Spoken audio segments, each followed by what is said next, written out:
All right, this is Jimmy Jive, and you're listening to Motor City Rock Talk. Today I have a very special guest. Favorite bands from back in the day. You'll enjoy listening to this guy's music and this band. His classic fun punk, I guess they called it cowpunk. Really, really cool. It's kind of a controversial name, I guess, for the time, but it's all good. Anyway, my guest today is Elvis Hitler. How you doing there, guy? Oh, good. Yeah, you can call me Jim if you want. Okay, Yeah, I knew that was your real name and all that, but I yeah. wanted to make sure everybody knew exactly Well, who yeah, I was talking it's to in right. reference to that. Yeah, I've got various nicknames. I'm sure. I always laugh because, like Horton Heat, his name's Jim. His bass player's named Jimbo Wallace. Iggy Pop, his name is Jim. You know, it ain't popular now, but it used to be popular. Yeah, Jim Morrison, Jimi Hendrix, yeah. Let's get the elephant out of the room first. How did you come up with the name? Everybody's first question. It was supposed to be funny. At the time, it was funny. I think the name probably goes back to at least 1984. Yeah. And I was trying to come up with a name for a band, and I made a list of people that are pretty much universally loved by all, and people that are kind of reviled by history. Right. I really wanted to do something, Elvis something, you know? Sure. And it almost was Elvis Manson. I thought, nah, That doesn't have a good ring. Manson's kind of an idiot. So Yeah. then I thought, Elvis Christ, that's the one. That's punk rock as hell. and then I thought, no, that's going to be super offensive. Yeah. Then I hit on Elvis Hitler because I thought, that's hilarious, and people are going to think that's funny because I'm coming from a, Hogan's Heroes, Monty Sure. Python kind of thing with that. People have been offended, but most people, it just like slides right on by. To this day, the last time anybody protested against us was in 1991. Well, what's funny about that is very obviously very tongue-in-cheek, which is cool. The fact that if you really think about it, you more or less started that thing. I mean, Marilyn Manson kind of did the same thing, but that was after you. And there's been other artists that have kind of done that good, bad kind of name thing to do it. So I would say, as far as I know, you were the first that I knew of that ever did that. And I thought it was hilarious. I thought it was great that it really fit with the image, the songs you were doing, the cover was, it's legendary. The other thing I was going to ask you about, and I'm not sure if you'll remember this or not, you had some kind of write-up in Playboy magazine or one of the magazines. Do you remember that at all? Oh, yeah, because the funny thing about Playboy is I believe it was in 1989, the music critic, who was their resident music critic, who I can't think of his name right now. Yeah, well, but that's understandable. I used to remember a lot of stuff. Me too. Anyway, but what you're talking about, that is true because that they did a list and it was various music critics from various outlets with their choices for the best in a variety of categories for 1989.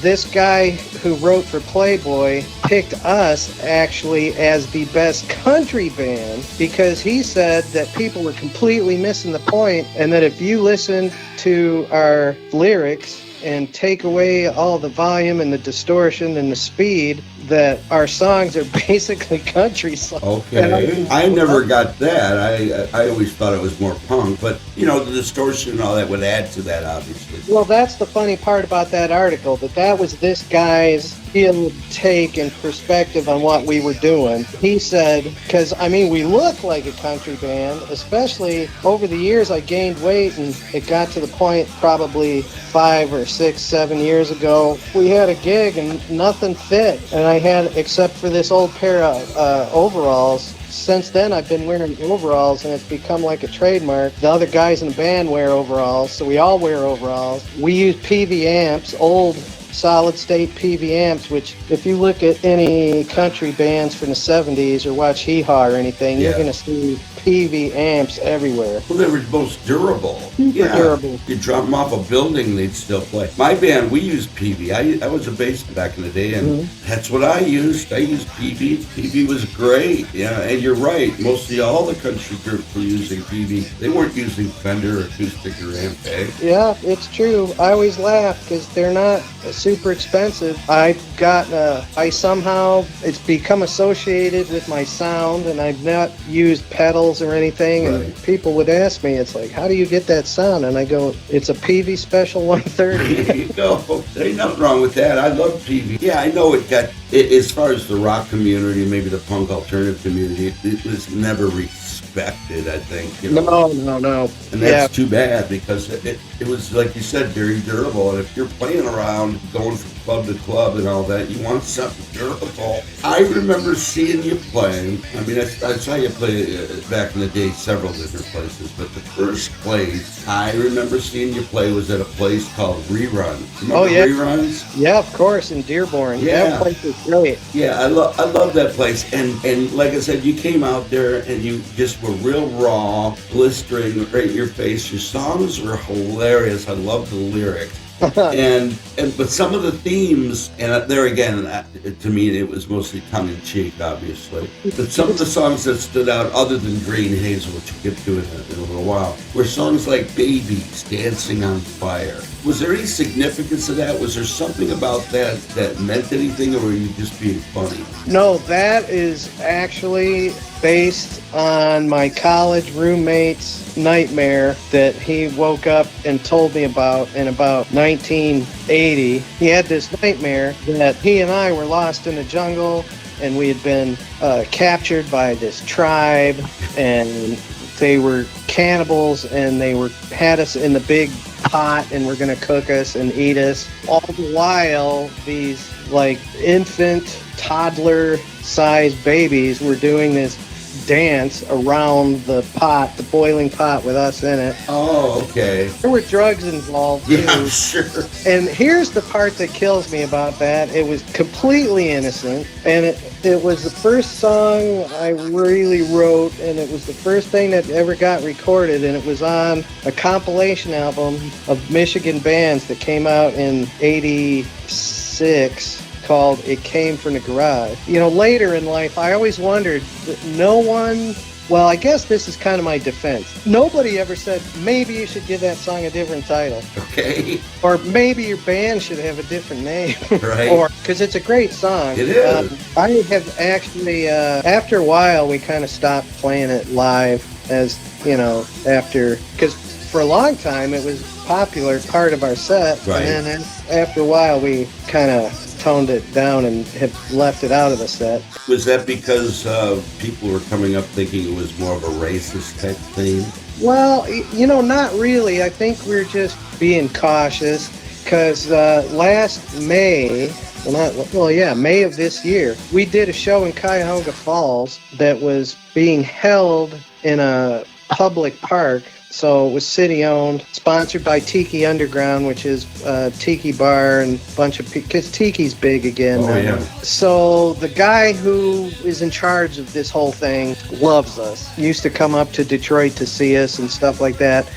And it was the first time we ever really got any kind of pushback about the name, because the city of Cuyahoga Falls, because it was a public park, they were like, gee, I don't know. They were giving him some grief. So they billed us as Elvis Hitler.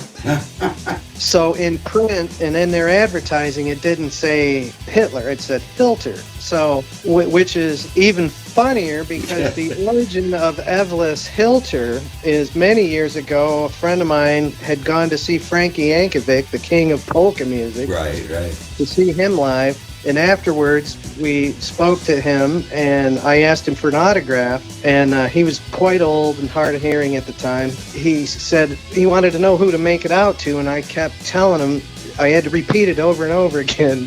So I'm trying to get him to sign this autograph to Elvis Hitler, and he signs it, and he hands it back to me, and I look at it, and I just laughed, because whether it was deliberate or not, it said...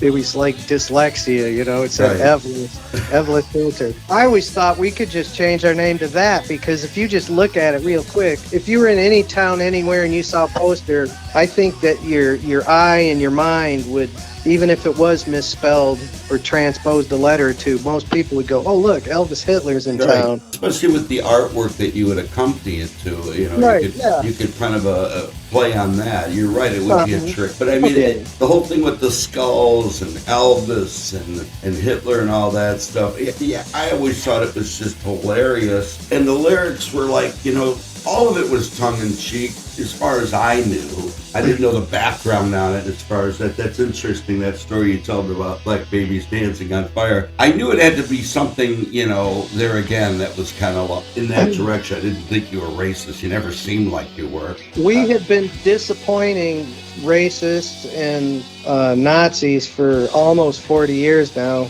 Because back in when we used to tour in the 80s and early 90s, we used to go out on the road a lot.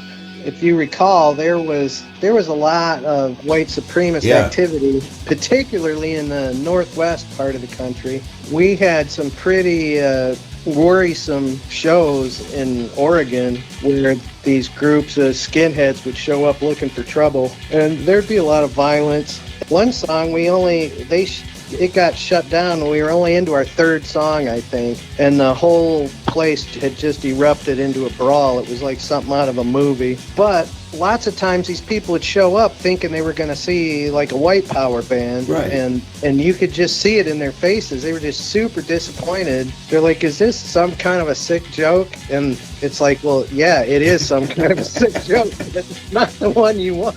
Not the one you're expecting, yeah. Really. And after a while, they gave up. I've seen a lot of reviews of our records and stuff where people say, they get to that pretty quickly about how this has nothing to do with anything, particularly racism or fascism or anything like that. It's pretty ridiculous most of the time. It really is. We strive to be musically strong. I think musically it works. It does. I mean, you guys were straight ahead, like straight ahead rockets in the Elvis, the 50s type of, the way the cover is set up with the leather jacket type of look. And it was really cool. Like, brings to mind Elvis, obviously. The other one that's really cool is Berlin to Memphis. Is there something about that? I mean, any kind of story behind that? Well, that's definitely a play on Elvis and Hitler, because Berlin for Hitler and Memphis for Elvis, and it is in fact quite a few thousand miles apart. I thought that was catchy. I've been accused of writing lyrics that are the pun factor, punny, I guess. As some people say they're more punny than funny, but sometimes they're funny. I think they're both, to be honest with you. It's just, you have to have a certain sense of humor, I think, to get it. I mean, there were other bands that were around this time. 3D Invisibles come to mind. They were doing the whole monster theme, and there were other ones, the Trash Brats that had the glam thing, and so much of it was like, it was there again. I like to use the word tongue-in-cheek. If you go in and see these bands that want to take them overly serious, you're missing the point, of what I would think. As for this album, nobody ever accused us of being too serious. That's good. Where did you record this album, and how did that go down? Oh, that's a great story, because honestly, I think the band could have started years earlier, but out of just pure laziness and lack of motivation, it never did. I mean, sometimes I look back and I'm like, should have started in 80 or 81, but it took me till really 85 to get rolling. And then starting in 86, things really started happening. The album, I mentioned earlier about this compilation album put out by Len Putch, who used to have, kind of still does. He had a band called Snake Out, and he wanted to start his own record label. So he had this record label called Wanghead.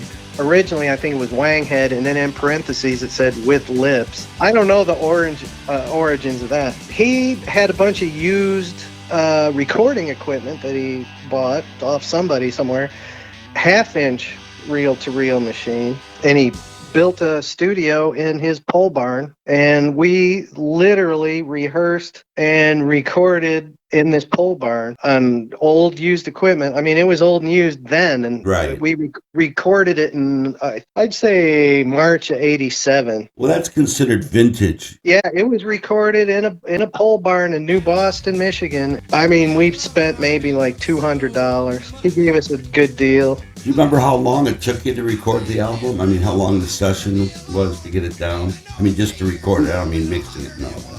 We recorded all the tracks in probably a couple hours. Wow. I always get mad. I heard these stories about, like, the Ramones album. It's like, oh, they did it in a few days for $6,000 or something. I was like, we did an album for $200 in a few hours, and it sold, probably 40,000. You were rehearsed. You knew the stuff. You could come in and do it. Were there many overdubs? I wouldn't imagine you had too many overdubs. No, that's the problem. When I go back and listen to it, once again, it's a thing. I'm like, really? We couldn't have done another take? We couldn't have taken a little more time to tune our instruments? That would have lost the magic, though. Well, maybe. That's what some people have said that. They said it's so lo-fi and raw, Yeah, and obviously, definitely. like, done almost on the fly. But in a cool way, in a very cool way. Well, yeah, I mean, it turned out great. Yeah. I mean, it's super. I always thought how amazingly lucky it is that, like, really, most people you talk to them, they were in a bunch of bands, like, starting when they were in high school. And this is it. One band, first record, big success. Everything, we went on tour for years. And who did you tour with? Were there specific groups? Or you said tours. Who would you have been touring with? Do you remember? Back in the day, at least? We had a really good booking agent named Scott Weiss who worked out in Los Angeles area. He would get us booked on these gigs that I couldn't even believe we were doing. We did ridiculous shows that I never thought I'd even meet some of these people. Some year, I know way back when we were on the road as the opening act for Horton Heat for like weeks, 3 or 4 weeks. Horton Heat, we did weeks on the road opening for Goo Goo Dolls before they hit it big, which wasn't necessarily a great combination, but it worked. But the really good thing is all the people we got to meet, because we did shows with the Gun Club, which, now Jeffrey Lee Pierce is dead, and we opened for Devo. Wow, that's cool. We opened for Missing Persons. I'm telling you, it's weird. We opened for Fear like 3 times, and one of the shows, me and John DeFever, who's the other guitar player in the band, neither one of us remembered even doing this show until somebody produced a flyer, and there it was, Fear with Elvis Hitler, blah, blah, blah. And I'm like, I don't remember that at all. God, who else weird did we do gigs with? Oh, we opened for Question Mark and the Mysterians one year. Were there some favorite local bands that you guys kind of teamed up with at all, or were teamed up with? Well, in the early days, obviously, we had an association with Snake Out. We knew and were friends with the people from Mystery Girls, which became Junk Monkeys. Yeah, we played our first gig with the Mystery Girls. I got to be friends with lots of people from kind of like the earlier generation of Detroit music, like guys from the Mutants and the Polish Muslims and Rick Mills. I know Rick Mills. I know he's been on your show. Rick and Chris and Bill now. I've known him for many, many years, and we've done lots of shows together. I saw, like Karen Monster was on your show. Yeah. We were on the same bill with her more than once, I'm sure, like at Lily's or somewhere. Were you one of the bands that played Lily's quite a bit back in the day? We played Lily's a lot. You were lucky you got in with that clique, because even Karen had said it was sort of cliquey getting into that club, because we could never get in there. Art Lesniak was the one that did all the booking, and it was... Yeah, right, yeah. You had to, you really had to shine, which we obviously didn't. I think what helped me a lot is way back in those days, I was out on the town a lot. We went everywhere and met people, and we played everywhere. I mean, there's even places that didn't necessarily seem like good places for us. We played them anyway, because lots of forgotten places that were more like rock bars. But I mean, we played at Blondie's, we played at Track, we played at we never played at Bookies. Played at Todd. Oh yeah, Todd's, St. Andrews Hall, Lily's a lot, Hamtramck Pub. Yeah, Paychecks, I imagine. Paychecks a lot. Yeah. A lot of Paychecks. Loved those clubs. Those were great clubs. Yeah. Back in the day, when I'd go out, when my band wasn't playing or rehearsing or whatever, we'd go out. We wouldn't even leave the house till after 10. to go to see the bars because, the bands were playing later. What do you think of that now as far as that is? All these bands are all playing early, they're closing it down earlier and all that. Exactly, and I think now at our advanced age, it's a good thing. Yeah, that's true. I completely agree with you because, 40 years ago, sure, we didn't, we went out at 10. Yeah. And played out till 4 or 5. A lot of after-hour parties. And then, but now, when we get a gig, because we still play, Yeah, I know. Before the pandemic, we were playing every month. We did like 14 shows in 2019. Were they outside of Michigan or were they still within the area? Oh, yeah. Yeah, we still been moving around, hitting places in the Midwest, not touring anymore. Right. But more recently, we reach out to Cleveland and Indianapolis and down to, I think we played like in Mishawaka in Indiana. Yeah, lots of Midwest stuff. Chicago, I'd say we played in Chicago. That's the second place that we played the most. Detroit area and Chicago area. Right. We was big in both places. We played New York City a lot, but... Did you play CBGB's? Did you get in there? Yeah, we played there, I don't even know, 12 times maybe. Any video of those shows anywhere? Probably, but not that I have. I've seen photographs. We never prohibited anybody, always told people, record whatever you want and put it out there, because that's just like...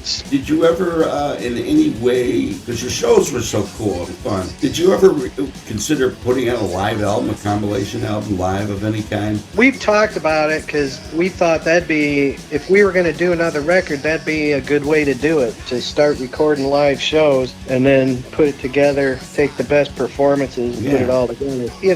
There's time and money considerations, and nobody's willing to spend the money. Right, I can understand that.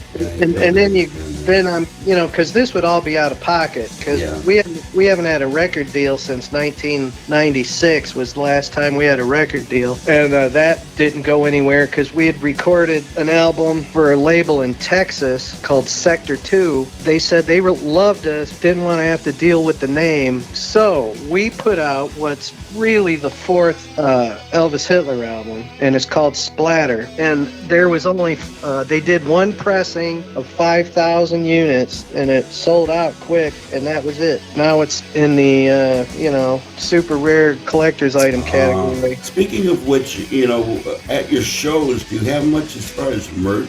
Other than T-shirts, because I have seen some T-shirts. Do you sell anything at your shows? Anymore. No, we do. We usually have something, but it's almost the main thing that we have sold over the years is T-shirts. Everybody, we've had T-shirts, we've had stickers, all the stuff that was released on Restless, that's been out of print forever. And then in classic record industry shenanigans, all that stuff is like not technically, I think it's owned by Warner Music Group now. And they won't re-release it, and it's not available anywhere. It's not on Spotify, it's not on any of the streaming format. It's just, which is what keeps us so obscure. I laugh at the fact that it's like we're kind of famous on one hand, but we're super obscure on the other, because you can find a lot of stuff about us on the internet. Sure. Articles, record reviews, people post all kinds of stuff on YouTube. There's live video of us, some of it pretty recent on YouTube. We're out there. Yeah, definitely out there. Let me get back to the record real quick, because I don't want to keep you a real long time. Green Haze, and let's get back to this, because I wanted to ask you on that. I still love playing that song to my friends that may not have heard of you. Right. I'm like going, check this out. Somebody recently, I don't know how recent, made a video mock-up with it. Mm-hmm. How did you come up with combining Purple Haze with Green Acres? It was brilliant, but what made you think of that? Funniest thing about that is that was a last-minute addition to Disgraceland, because we had only a limited number of songs ready, and it was everything that we had recorded. It was only like 28 minutes or something, and we thought that was too short for an album. We needed a little bit more filler, a little bit more time killer, so we did just like this rambling blues instrumental. And then my recollection, and I can't remember or find any evidence of this, but one night I'd fallen asleep with the TV on. I wake up and there's this comedy duo on the Nashville network, and it was like an American Indian guy, he claimed to be anyway, white guy, and they were this comedy team, but I can't remember their name. I can never find any evidence of them. They just briefly, for a few seconds, touched on this idea about putting different song lyrics and how they go with other songs. And, I'm kind of like not fully conscious and dreamed it. I don't know. But it was Green Acres and Purple Haze. But they didn't really take it to complete fruition. And I told the guys about it because they're all better musicians than me. And, John knows how to play Purple Haze. I'm like, just play Purple Haze, trust me. And so they're playing Purple Haze, and then I start singing the lyrics to Green Acres. And it fit. And it fits perfectly, and we all were dying laughing, and we're like, "Oh yes, that'll be the finisher that gives us that time." But of course, that became, and then we'll in quotation marks, the hit, because it worked its way up to, I think the highest it charted was 18 on the College Music Journal chart. Right. I'm not talking Billboard Right. Top 20. I'm talking college charts Top 20 in 1988. Yeah. But it's typical because our other big so-called hit is 10 Wheels for Jesus. Yeah, that was the next one I was going to ask you about. That's a cover by an Australian band called the Beasts of Bourbon, because I'd heard that song and I thought, oh, that's right up our alley and super easy to play. And so the two songs that are like I've got the least invested in were the two biggest hits. I don't know about the time and all that. Was there any issues as far as copyright? I mean, you're doing Hendrix and you're doing commercial. Well, not only did we not care, but by this point, by the time Disgraceland was re-released, we were on Restless Records, which was part of Enigma, which was part of Capitol, which, so legally, by this time we had a booking agent, we had an accountant. But I think what a lot of people don't realize about copyrights and all this kind of stuff, it's just about money. So if you do a song, as long as those people are getting their credit and getting their royalties, they don't care. Right, but were you paying royalties to Hendrix? Or? Yes, absolutely. Really? Wow. Yeah, we were quite legitimate in terms of that. None of we never had any weird underhanded. No, I didn't mean underhanded. I just thought it might have been so under the radar that they just never noticed or cared. Well, that might have been possible, but at the time it seems almost insane when I look back at some of the stuff in the scrapbook, but it wasn't that under the radar because we got, like you mentioned, Playboy magazine, but also we would be mentioned in, really mainstream stuff like that's true. GQ, Gentleman's Quarterly wrote about us. Entertainment Weekly, when our third album, Super Sadomasochistic Expialidocious.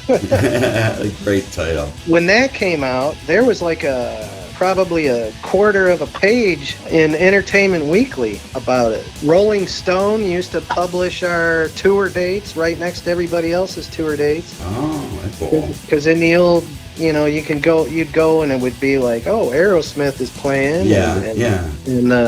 But the reason I asked you that about the copyrights, and you saying you obviously did it the legal way, it's a music business. Right. Did that cut big time into the profits? Because I had heard of another band wanting to do that too, and they said, yeah, sure, go ahead, record the song, but we get 100% of your take. In a case of so with royalties, the performer gets the mechanical royalties from performing it, and the songwriter gets royalties from having written it, and then those are further broken down between the lyrics and the music, so that it's possible that you would have a case where like one person is getting some percentage of the royalties for their contribution to writing the music, and another person is getting a portion based on having written lyrics. That's interesting. That's very interesting. Like you'd get 100% of, let's say half of it's lyrics and half of it's music, and then you're getting half of that, and it's, I'll tell you what it adds up to. It adds up to pennies. We got a royalty check one time for back when they issued checks for like 69 cents or something. I saved that. Spend it all in one place. Right. And we still get statements twice a year, I think. They won't cut you a check until you're owed more than $100. I mean, it's been 25 years since we got paid. Let's talk about this upcoming show. I know you're playing at the Chunkin' Lounge on, Yep. what is that, the 22nd? It's a Wednesday. Right, it's the night before Thanksgiving. Yeah, And perfect. every year, the Coffin Cats have this big Thanksgiving extravaganza show. It's always at the Token, the Smoking Token, we used to call it. Yeah. Token Lounge, night before Thanksgiving. Coffin Cats, big show, one of their biggest of the year. They're the headliners, obviously. And we're a lot older than them. And I've known Vic probably since he was 18 or 20, maybe. Are the bands more or less kind of in the same vein? I mean, we know. The opening band is a band called Flatfoot 56, and I don't know anything about them, but if they're on this bill, I imagine they're pretty good. And then we're going on second, because there's 4 bands total. Right. Then we go on second, and just doing a short set, 35, 40 minutes probably. And then after us is the Gutter Ghouls, and this is like a big comeback for them because I don't believe they've played in 4 years or 5 years. We did a show with them in Illinois, in Lombard, 4 or 5 years ago, and I loved it. It was really good. They got upright bass, and Oh, very cool. and then of course the headliner is the Coffin Cats, who just tour and play. And Are they from the area though, or are these bands? Oh, yeah.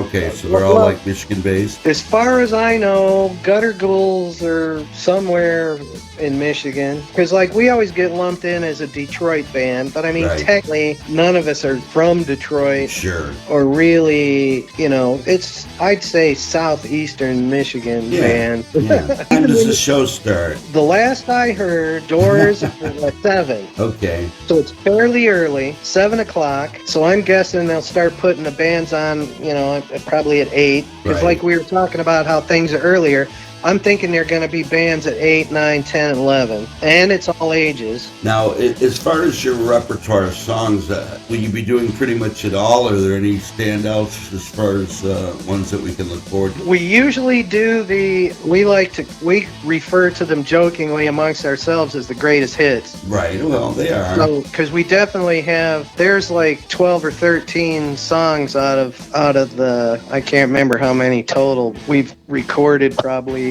60 or 70 titles. But in a 30, 40-minute set, like you say, because a lot of your songs, I remember, they weren't real long. You Well, could probably see, get quite a few in there. That's the funny part about an Elvis Hitler show, is I have a tendency to talk and drink and interact with people in the audience and the guys in the band. Oh, okay. And sometimes I'll talk for 5 minutes, and then we'll do a song that only lasts 2 minutes. Right. And then Last thing I wanted to ask you was, who is in the band? obviously there's me Right. singing and playing guitar. That's from day one, Right. from 1985 till now. And then John DeFever is the other guitar player. Right. He has been in the band since 1986. He's original. And then we've got Gino, one more, they call him, because he's always up for one more. Gene Montaigne, he's been playing drums for us, since 2016. So that's a pretty long stint. Yeah, that one is of a the long longer. stint. We've probably had 13 or 14 drummers, and he's one of the ones that have hung on the longest. Yeah, there's been a lot of drummers, a lot of bass players. And right now, we're not even using a bass player at all. It's 2 guitars and drums, like early Cramp. John's brother not play anymore? So he was your bass player for Disgraceland. Yes, he Warren? was. He left the band in 1992. So 31 years ago. But he did come back for some reunion shows in the early 2000s. He has his own much more successful musical career. Most people who have left the band usually go on to more successful Well, that's okay, but as long as you're still playing, are you still digging it? Are you still enjoying it? Is it work to you now, or are you still enjoying it like you did? We love playing, and the shows are fun, and we have a lot of fun, and I think people notice that we're having fun, so hopefully that helps them have fun. But as old men now, old men, yeah, we a lot of our problems are based on like our parking. Is there parking available to the venue? How is it close? That's what's great about the Token Lounge. Yes. We have a huge parking lot, plenty of parking. Yes. It's not in a bad neighborhood. and there's good load-in area too for bands. Oh, very easy and very accessible and all that. Oh, yeah. Not like you're dragging it down an alley. This is the kind of gig I love. It's not super late. We don't have to play for a long time. Although we played at the Token Lounge, we opened for the Necromantics a couple years ago. We opened for the Meteors probably last year, and they were super late, and we ended up playing for like an hour and 45 minutes. You didn't have to repeat songs, did you? No, we have a ton of stuff in our repertoire. That's basically what happens. People were shouting out requests, and so we sometimes can pull a rabbit out of our hat and do like Tallahassee Lassie or something. This is the other thing I was going to ask you, because I don't remember this. Did you, other than the Green Haze, did you guys do much in the way of covers back then, or was it pretty much all original material? We are definitely predominantly, by far, it's original material. But we do, I'm trying to think what we've recorded that were covers, but I always try to make it weird when it comes to covers. Sure. Green Haze, that's pretty weird, and that counts as a cover. Yeah. 10 Wheels for Jesus is a cover, but we keep pretty true to the original. Wow. I never knew that one, and that's just that's so Elvis Hitler. I would have never thought that was a cover. On the third album, on that Super Sado album, we did a cover of Yummy, Yummy, Yummy, I Got Love in My Tummy. Oh, yeah. Way heavier. Oh, of course. And then on the CD release, there was a producer out in California who did like an 8-minute long kind of industrial remix of it that you can't even believe it's Elvis Hitler. It's that wild. And then what else did we cover? Oh, another obscure cover. We did a cover of a song called Cat House by Danielle Dack. No obscure Elvis? No, we've never done an Elvis cover because we thought it would be too obvious. Well, not if it was an obscure, and of course your take on it would have been, not quite. I'm talking Elvis back in the leather days. I'm not talking about, the Vegas days. Something a little bit more dangerous or B-side-ish. Yeah, it's not a bad idea. We just haven't got around to it yet. We are going to continue to play, though, because we're closing in on our 40th anniversary, so we got to keep playing at least through 2025 so we can brag that we kept it together for 40 years. That's a hell of a feat if you really think about it. It really is, because very few bands from that time, are still playing at all in any way, form, or fashion, because like you said, the age factor gets in there, and you don't want to be out late. You got, day jobs and all that. If I had a roadie and a chauffeur, I could keep playing forever. Exactly. Yeah, if you had the money like the Stones or something, you could keep going on and on and on. Well, anyway, man, I'm going to let you go. I really appreciate you taking the time and look forward to that show. Hell, I live half a mile from the Token, so I'm definitely going to be there. You could walk. Yeah, pretty much. But, this is going to be cool. Haven't seen you in years and want to see it because those songs, they're close to my heart. The friends of mine that turned me on to you guys, Thank you. There's some great rock out there, great punk, whatever. It doesn't matter to me what kind of music it was. It's just great music. And I love the tongue-in-cheek aspect of it, the look, the whole thing. So really look forward to seeing you out there. I know you're going to have a great show, and I'm going to shout to the ceilings about this because I think people need to come out to it, especially on that night, because nobody's got to work the next day, or I shouldn't say nobody, but fewer people do. They say it's the biggest bar night of the year. Yeah, absolutely. All right, man. Well, again, thank you so much for taking the time, and best luck to you and best wishes. Keep playing. Don't give it up, because you guys, are solid.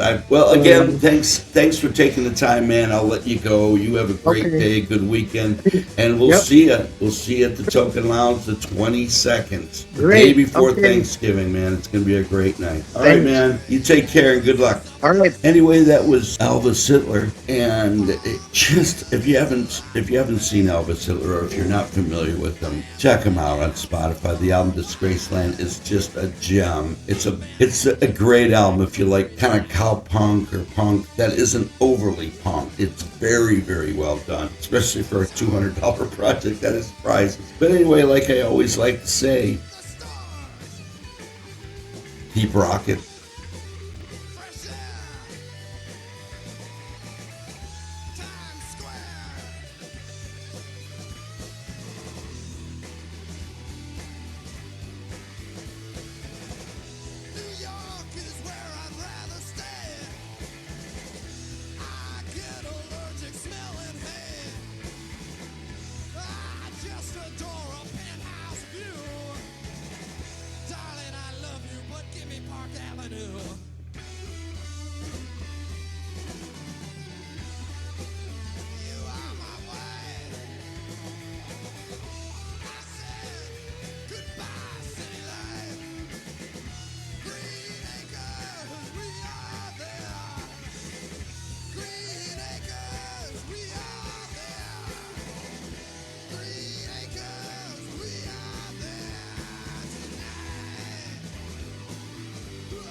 This is Elvis coming at you.